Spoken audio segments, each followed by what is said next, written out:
ઓમ નમઃ શિવાય. શ્રીમદ દેવી ભાગવત. રક્તબીજનો વધ. રક્તબીજ તરત યુદ્ધભૂમિમાં ભગવતી જગદંબાની સામે આવી પહોંચ્યો અને પોતાના તીક્ષ્ણ બાણોથી દેવી પર પ્રહાર કરવાનું શરૂ કર્યું. હવે કાલિકા પોતાના હાથમાં ત્રિશૂળ, ગદા અને શક્તિ લઈને દાનવોને મારતી યુદ્ધભૂમિમાં વિચરવા લાગી અને દાનવોએ તેમનો કોળિયો બનવા લાગ્યા. મહેશ્વરી બળદ ઉપર વિરાજમાન હતા. તેમણે પોતાના વેગીલા ત્રિશૂળથી દાનવોને મારીને ધરાશાયી કરવાનું શરૂ કરી દીધું. વૈષ્ણવીના ચક્ર અને ગદાના પ્રહારથી ઘણા બધા દાનવો મૃત્યુ પામ્યા. ઇન્દ્રિયના વજ્રના પ્રહારથી અસંખ્ય દાનવો મૃત્યુ પામ્યા. વારાહીનું આખું શરીર ક્રોધથી તમતમી ઉઠ્યું હતું.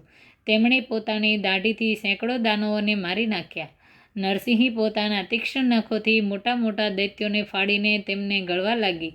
શિવદૂતીના અટ્ટહાસ્યથી તે જ દૈત્યો જમીન ઉપર પડકાઈ જતા હતા. ચામુંડા અને કાલિકા તેમને તરત જ ગળી જતા હતા.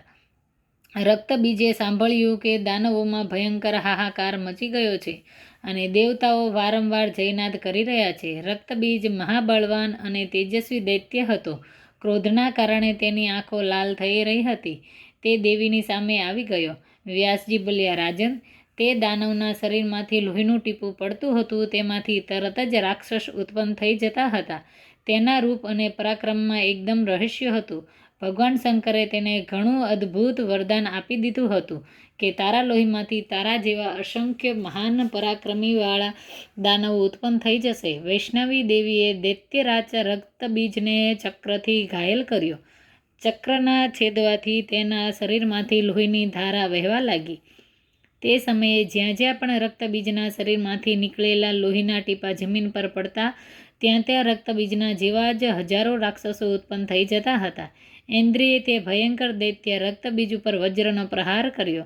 તેનાથી પણ લોહીની ધાર વહેવા લાગી અને તેના જેવા લોહીમાંથી અસંખ્ય રક્તબીજ ઉત્પન્ન થઈ જવા લાગ્યા.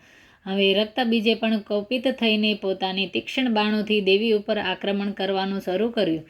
ચંડિકા પોતાના તીક્ષ્ણ બાણથી રક્તબીજને ચારે બાજુથી મારવા લાગી. હવે રક્તબીજના શરીરમાંથી લોહીની મોટી ધાર વહેવા લાગી. તેનાથી તે દાનવોની સમાન જ અસંખ્ય અસુર ઉત્પન્ન થઈ ગયા. હવે તે અસંખ્ય રક્તબીજોએ દેવી ઉપર પ્રહાર કરવાનું શરૂ કરી દીધું. આ જોઈને દેવતા ભયભીત થઈ ગયા. વ્યાસજી બોલ્યા, આ પ્રમાણે દેવતા જ્યારે ભયથી ગભરાઈને અત્યંત ચિંતિત થઈ ગયા ત્યારે ભગવતી જગદંબા કાલિકાને કહ્યું, ચામુંડે, તમે તમારું મુખ ફેલાવીને મારા શસ્ત્રઘાતથી રક્તબીજના શરીરમાંથી નીકળેલા લોહીને પીતા જાઓ. વિશાળ લોચને તમે એવી રીતે આ દાનવના લોહીનું પાન કરતા રહો કે હવે એક ટીપું પણ પૃથ્વી પર ન પડે. આથી બીજા દાનવો ઉત્પન્ન થશે નહીં. વ્યાસજી બોલ્યા, જગદંબાએ તલવારને હળથી રક્તબીજ પર પ્રહાર કરવાનું શરૂ કર્યું અને શ્રુતાધૂર ચંડિકા તેના ઉપર શરીરના કપાયેલા અંગોને ખાવા લાગી. તે દૈત્યના લોહીથી ઉત્પન્ન થયેલા બીજા જેટલા પણ રક્તબીજ હતા તે બધા પૃથ્વી ઉપર પડવા લાગ્યા અને કાલિકા તે બધાનું લોહી પીતી રહી.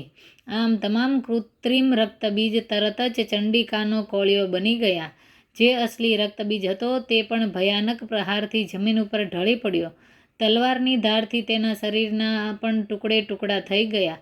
રક્તબીજ ભયંકર દાનવ હતો. તેના મૃત્યુ પામવાથી યુદ્ધભૂમિમાં બીજા જેટલા દૈત્યો હતા તે બધા ભાગીને શુંભની પાસે પહોંચી ગયા.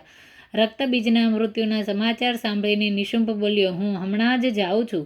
તે દુષ્ટ કાલિકા મારા હાથે કાળનો કોળિયો બની જશે અને પછી તે અંબિકાને લઈને હું અહીં આવીશ.